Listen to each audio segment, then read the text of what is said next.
Thank you for joining me in this video. You know, we got a bit of a challenging market right now. It's getting better, but it's still not the market we had during the COVID era, say 2020 and 2021, where you'd take a listing, put a sign on the lawn, and then people would line up to see it, and the next thing you know, you'd got 15 or 20 competing offers, and the successful buyer would pay thousands and thousands above asking price. That's not what we have now.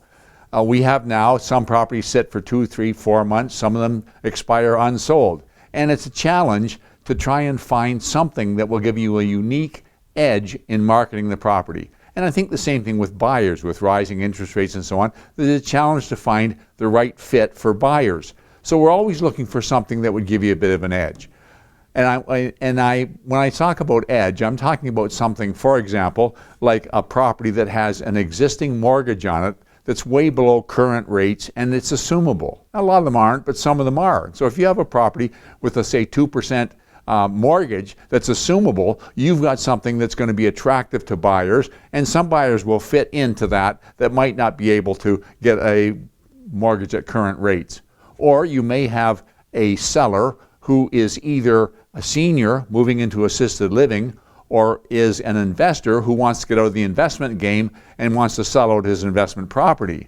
In both cases, you've got somebody who doesn't need the cash. They need to put the cash in an investment, and they're a prime candidate to hold a mortgage vendor take-back, which will assist the buyer. One of my agents came to me the other day, and they said they came across the property, and the seller was willing to either sell it or rent it. And I thought, that's a great opportunity, because they don't need their money out, but they also don't need the property. They don't need to live in it. So it's a great opportunity for rent to own. Now, when I say rent to own, let me explain it, how it would work. First of all, what it really is an option to purchase, but it's an option to purchase with benefits. And I will talk to you about an option to purchase, and I'll tell you about the specifics of rent to own. An option to purchase, and the Ontario Real Estate Association has Form 103, which is option to purchase agreement. It is specifically a form for options. When somebody enters into an option, or the optionee enters into an option, what they're doing is they're saying, I want to buy this property at some point in the future, but I haven't made up my mind yet, or I haven't got my financing in order. Something or other is delaying that decision-making process, but I want to know the property's there for me when I'm ready to make the move, if and when I am. So the option to purchase starts out with an agreed purchase price between the optionor and the optionee, and an agreed closing time. It could be a couple of years down the line, or it could be a couple of months, whatever it might be. Then there is, with the option to purchase, there is consideration. It's like a deposit, but it's not actually a deposit, because it's money that you're paying for the privilege of having the option. So there's that consideration, and then there's a date at which you have to either put up or shut up. You either have to go ahead and exercise your option, or you have to release it. If you release it, the consideration you paid, you don't get back, because you've paid it for the right to have had that option. If you exercise it, you pay a further deposit, and the deposit together with the consideration forms the new deposit and is applied against the purchase price. And at that point, it's the same as a regular agreement of purchase and sale, requisition period, and you go ahead and close the transaction. That's an option to purchase. Now, the difference with rent to own is that the person who is exercising the option to purchase, or who's initiating the option to purchase, is also going to be a tenant. And the best way to set it up is for the tenant to move into the property and pay above market rent. And the landlord agrees to credit the excess as a kind of a controlled savings on behalf of the tenant. And usually, if market rent is here, usually the landlord will allow a little bit more, so he's actually throwing in some of his own money, if you like, against the purchase price if he exercises the option.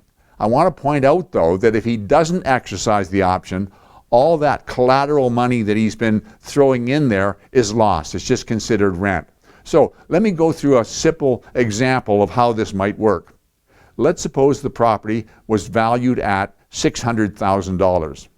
Let's suppose market rent for the property was $2,300. So the landlord and tenant, the optionor and the optionee, agree to $3,000 a month rent. But the owner of the property, the optionor, agrees to credit the tenant $1,000 a month every month toward the purchase price.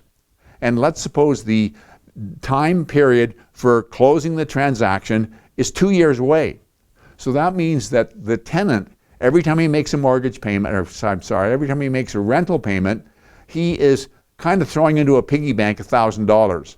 So at the end of 2 years, he's put in $24,000 that's built up on his behalf against the purchase price.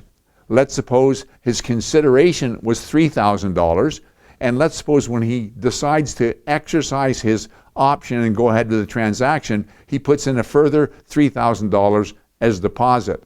Now he's got the $3,000 consideration, the $3,000 deposit, the $24,000 that's accumulated over time against his rent. He's got $30,000 that's available against the purchase price. And if he's going in high ratio financing, say 95% financing, he's got his down payment, and the bank recognizes that as down payment. And all he has to come up with is closing costs. Again, if he doesn't exercise the option, he loses all that money. So if he doesn't exercise his option, the landlord has been receiving better than market rent for that period. Now, I would suggest if you structure this, you put a clause in there saying that this tenancy agreement is set up solely to expedite the sale, and the optionee does not become a tenant under the provision of the Residential Tenancies Act. The reason you say that is at the end of the term, if he doesn't exercise his option, the landlord can just tell him to move out. He doesn't have to go through the long process of eviction. It may well be, though, if he's paying $3,000 a month, the owner of the property may be delighted to have him stay on as a tenant, and that's fine too. But you have to discuss that potential, and everybody has to know what's involved. The price is set in advance, could be a win or a lose depending what the market does over the next 2 years, but the seller either has a guaranteed sale or he's got better than market rent and revenue coming in. It's a pretty good situation for the seller, and it's a pretty good situation for the buyer who just doesn't have the resources in terms of a down payment to move ahead with the transaction. Hope that makes sense. Thank you very much for watching this video. I'll talk to you again next week.